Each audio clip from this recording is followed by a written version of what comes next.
Je voyais en face de moi 6 personnes qui étaient en treillis avec des fusils d'assaut. On a fait un reportage en fait sur le débit du Rhône. Nous sommes allés faire une interview près de la centrale de Tricastin. On est allé interviewer un élu régional qui s'occupe des questions du nucléaire notamment. Cet élu, c'est Olivier Royer. On avait rendez-vous avec lui sur la voie publique. On a fait notre interview avec la centrale nucléaire de Tricastin en fond. Et là, en fait, on marchait avec mon collègue Thomas et je lui dis ah, regarde, ces types-là, ils sont venus pour nous en rigolant. Mais vraiment en rigolant, c'était une blague. Parce que je voyais en face de moi 6 personnes qui étaient en treillis avec des fusils d'assaut. Et ils nous sont tombés dessus, quoi, littéralement, en nous parlant d'entrée de jeu de façon extrêmement impolie et extrêmement violente symboliquement. C'était qu'est-ce que vous foutez là est-ce que c'est bien vous qui avez filmé on va pas jouer au chat et à la souris.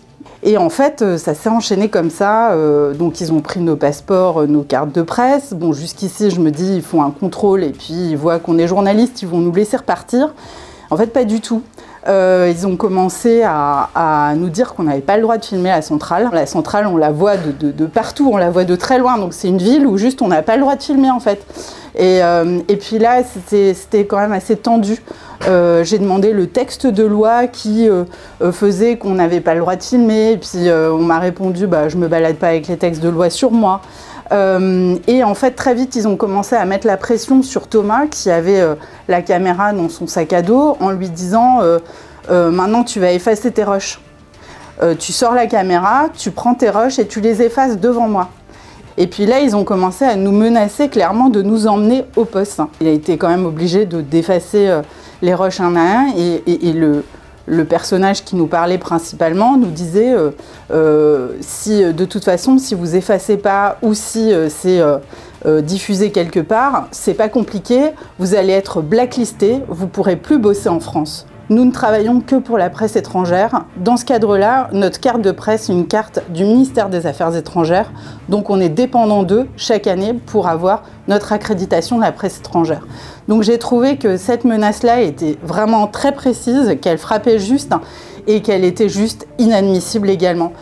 Toute l'ambiance autour de ce pseudo-contrôle était hors des clous, illégale. Vraiment, j'ai été prise dans un étau psychologique par ces gens qui en plus nous encerclaient, qui donc étaient en treillis avec des armes. Tout ce qu'ils nous ont dit au départ, c'est gendarmerie. Et mais en fait, déjà, c'était pas les couleurs des gendarmes qu'on connaît. Deuxièmement, on a déjà eu affaire à moult reprises à des gendarmes et on n'a jamais eu ce genre de rapport avec eux.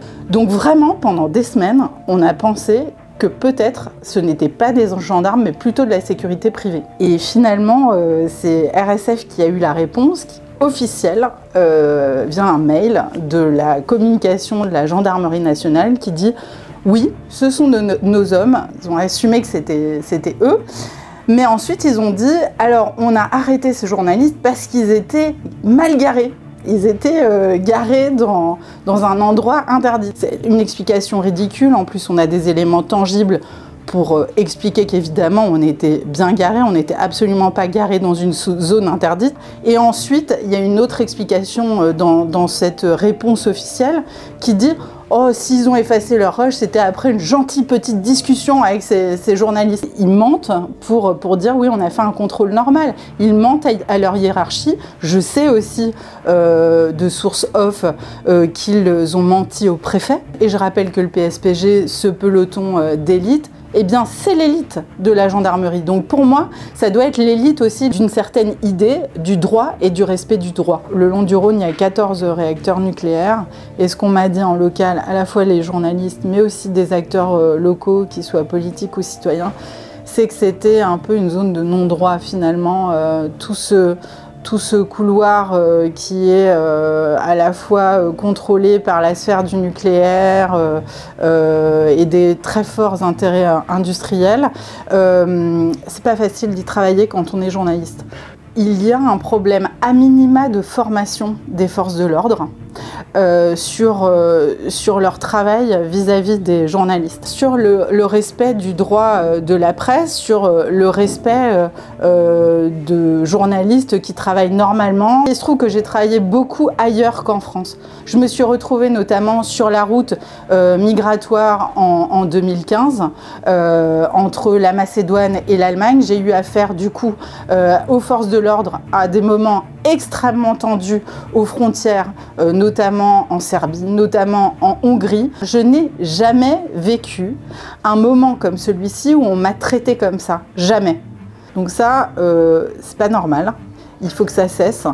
Et voilà pourquoi j'essaie de raconter cette histoire, parce que je pense qu'elle est symptomatique d'une très mauvaise ambiance dans laquelle on est tous en train de travailler en France. Il y a des principes très simples dans toutes les démocraties, et l'un de ces principes, c'est la liberté de la presse. Et avec ça, on ne peut pas transiger. Et c'est pour ça que le travail des journalistes est très important, que le travail de Reporters sans frontières est hyper important, et on ne peut pas transiger avec nos principes. Sinon, demain, on va se réveiller dans un autre pays avec d'autres conditions de vie, croyez-moi.